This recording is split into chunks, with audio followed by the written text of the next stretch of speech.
Now to the NFL draft drama surrounding Shedeur Sanders. Deion Sanders' son was the victim of a prank phone call that led him to believe that he was about to be drafted by the New Orleans Saints. ABC's Lara Spencer has more. Shedeur Sanders found himself at the center of draft day chaos after a cruel prank, traced back to Jeff Ulbrich's son, sparked outrage and sent shockwaves through the NFL community, culminating in a pointed response from Sanders that has left the Ulbrich family facing significant backlash, and the Falcons organization in damage control mode. The drama started on Friday, April 25th, when Shedeur Sanders, once seen as a possible first-round pick, was still waiting to be drafted on day 2. A video that quickly spread online shows the 23-year-old Colorado quarterback getting a call from someone pretending to be New Orleans Saints GM Mickey Loomis. Thank you with our next pick right here, man. Yeah, yes, sir. Let's be legendary. But you're going to have to wait a little bit longer, man. Okay. Sorry about that. The prank happened when someone called Sanders and said, "We're going to take you with our next pick, but you have to wait a little longer." Sanders looked confused and asked, "What does that mean?" What should have been a happy moment turned into a cruel trick that made him think he was about to be drafted. On Sunday, April 27th, the Atlanta Falcons said in a statement that 21-year-old Jeff Ulbrich, son of Falcons coach Jeff Ulbrich, was behind the prank. They said Jax found Sanders' number on an open iPad at his parents' house and used it later to make the fake call. But wait, there is more. Further details revealed in an Associated Press report clarified that while Jeff Ulbrich provided the number, he was sitting beside an unidentified friend who placed the call to Sanders, impersonating the Saints GM. This additional context has only complicated the situation, raising questions about multiple individuals' involvement in the prank. The Falcons attempted to distance Jeff Ulbrich from the incident, stating he was unaware of the data exposure or any facets of the prank and was made aware of the above only after the fact. However, this explanation has done little to quell public outrage, with many questioning how such sensitive information could be so easily accessed in a coach's home. Following intense backlash, Jeff Ulbrich issued a public apology via Instagram on Sunday, writing, "On Friday night, I made a tremendous mistake. Shedeur, what I did was completely inexcusable, embarrassing, and shameful. I'm so sorry I took away from your moment. It was selfish and childish." His apology continued, "I could never imagine getting ready to celebrate one of the greatest moments of your life, and I made a terrible mistake and messed with that moment. Thank you for accepting my call earlier today. I hope you can find it in your heart to forgive me. At Shedeur Sanders." Sanders, who the Cleveland Browns eventually selected in the 5th round on Saturday, addressed the prank during his first conference call with Cleveland area reporters. His response was measured but contained a clear rebuke. "Didn't really have an impact on me," Sanders said, "because it was just like, I don't feed into negativity, or I don't feed into that stuff. You've seen on Deion Sanders Jr.'s YouTube video my reaction to it. It is what it is." He continued with a subtle yet pointed critique. "I think, of course, it is childish. Of course, I feel like it was a childish act, but everybody does childish things here and there." This carefully worded response has been widely interpreted as Sanders taking the high road while still clearly condemning the immature behavior that targeted him during one of the most important moments of his career. Many people are now calling for Jeff Ulbrich to face consequences, even though the Falcons are trying to protect him. On social media, fans were angry, with one saying, "They need to fire Jeff Ulbrich instantly if the number came from him. How embarrassing." Still, reports say the Falcons won't punish the longtime coach, which has made fans even more upset. In a statement shared by the Steve Harvey Morning Show, Jeff Ulbrich said the prank doesn't reflect the values he taught his family. He apologized for his son's actions and said they understand how important the draft is for players like Sanders. The Falcons' official statement emphasized that they do not condone this behavior and sent their sincerest apologies to Sanders and his family. The team also claimed to have facilitated an apology from Jax to the Sanders family and stated they have been in contact with the NFL regarding the incident. "We have also been in contact with the NFL and will continue to cooperate fully with any inquiries we may receive from the NFL League office," the statement noted. "We are thoroughly reviewing all protocols and updating, if necessary, to help prevent an incident like this from happening again." The situation is particularly awkward given the Sanders family's connection to the Falcons organization. Shedeur's father, Pro Football Hall of Famer Deion Sanders, began his illustrious NFL career with the Atlanta Falcons before going on to become one of the greatest cornerbacks in league history. Deion now serves as the head coach at Colorado, where Shedeur played quarterback. All of this happened just as Jeff Ulbrich should be celebrating. The Falcons had a strong draft focused on defense, picking 4 defensive players early, including Jalen Walker and James Pierce Jr. Ulbrich, who briefly led the New York Jets last season, was recently hired back to Atlanta as a coach. While Shedeur Sanders prepares to begin his NFL journey with the Cleveland Browns, his brother Shiloh Sanders, who was not selected in the draft, has signed a contract with the Tampa Bay Buccaneers as an undrafted free agent on Saturday, April 26th. Their father, Deion Sanders, reacted to his sons joining the NFL with a simple message: God is good. The incident serves as a stark reminder of the intense pressure and emotional roller coaster that draft prospects face during one of the most significant moments of their careers. Sanders' fall in the draft was already a major storyline, with the quarterback once projected as a potential top 5 pick, ultimately waiting until the 5th round to hear his name called. Despite the additional stress caused by the prank call, Sanders has demonstrated remarkable composure throughout the ordeal. His handling of this situation has already shown the maturity and poise that the Cleveland Browns will undoubtedly appreciate as he transitions to professional football. The implications of this incident extend beyond just the individuals involved, raising serious questions about data security during the NFL draft process and the consequences for those who misuse confidential information. As the league and the Falcons continue their investigation, many are watching closely to see if further action will be taken against all parties responsible for this unprecedented breach of draft protocol. The College Football Hall of Famer and former star wide receiver for Oklahoma State arrested over the weekend. Justin Blackmon was arrested early Saturday morning near the OSU campus for public. Justin Blackmon, once a college football legend, now making headlines for a shocking new reason. Just weeks after being celebrated for his achievements, he's found himself at the center of yet another troubling incident. Let's take a closer look. The story began at Oklahoma State University, where campus police responded to a call about an intoxicated man lying on the ground near the Edmond Lowe Library. By the time Officer Justin Hart arrived, the man had walked into the Nancy Randolph Davis building. The officer later confirmed this individual was Justin Blackmon, the former Oklahoma State football star. Hart reported finding Blackmon on his breath and person. According to police records, Blackmon's speech was slurred and confusing as he repeatedly told officers his home was Stillwater prior to his arrest at 2:17 a.m. He was subsequently booked and processed at the Payne County Jail, though records listed Ardmore as his hometown.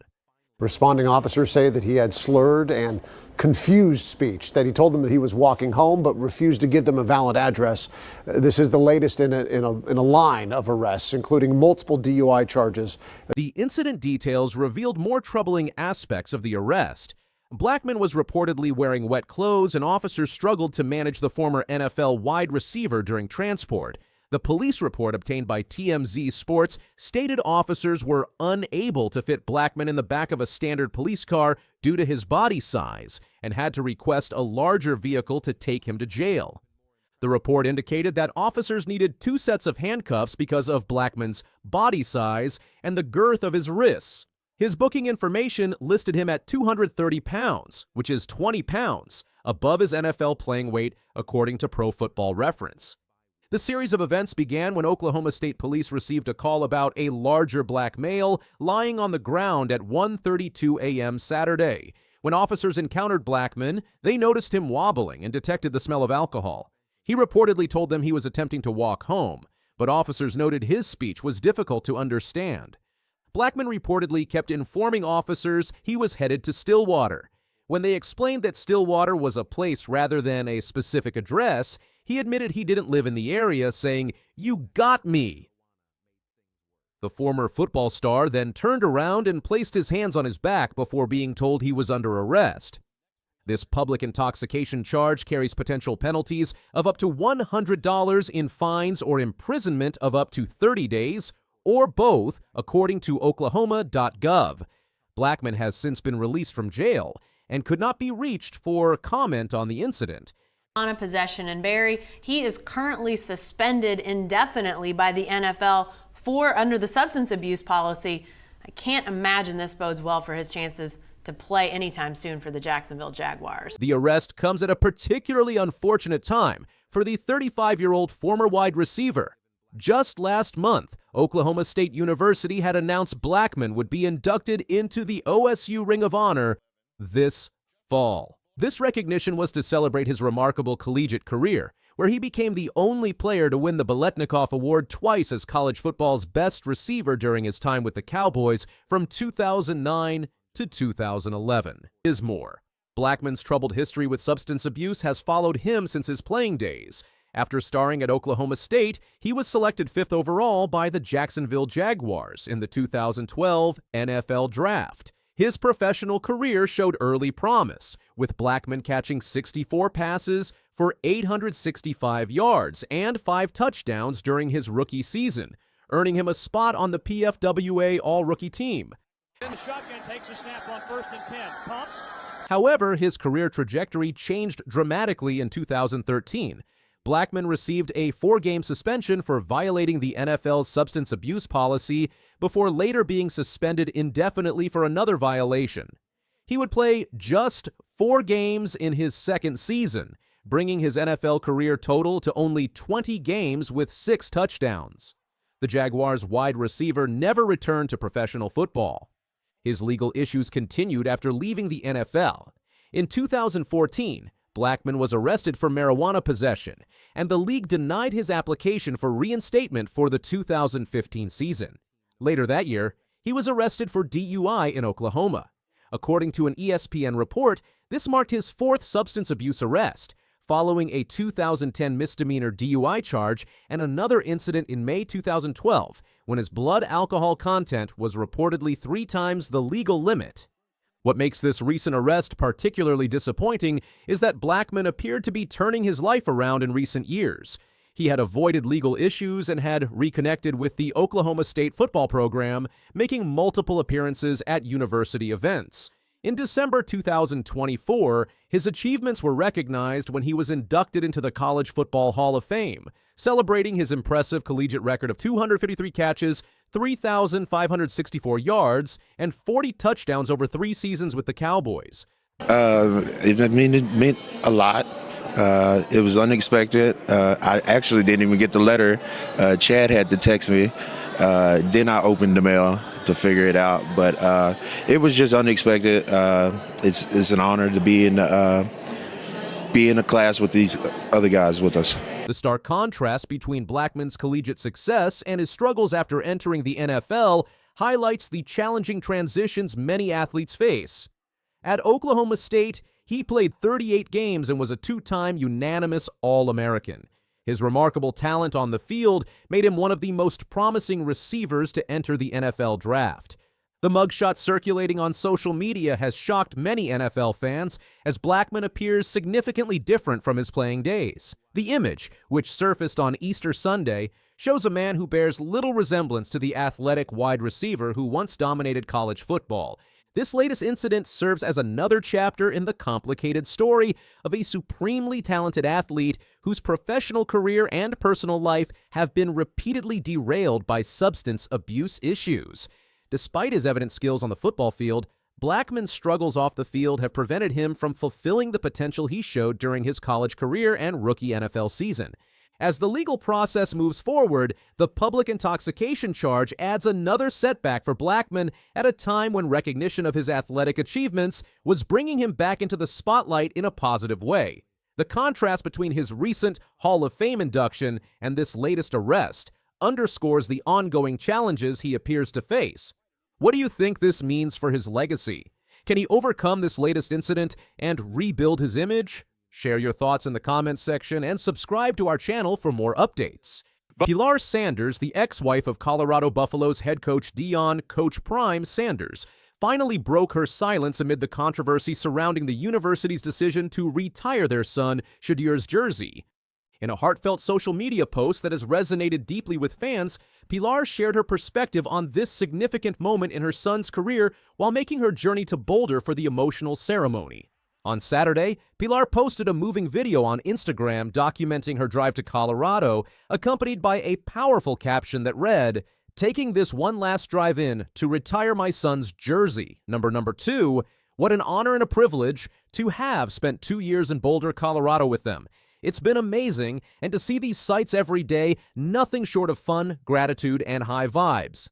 The post featured breathtaking, snowy views of Colorado's landscape, likely captured during her journey from Alabama, where she currently resides with her daughter Shalomi, who attends Alabama A&M. The news is spreading like wildfire. Check out what Yahoo Sports just tweeted. Shedeur Sanders is ready for his jersey retirement in Boulder.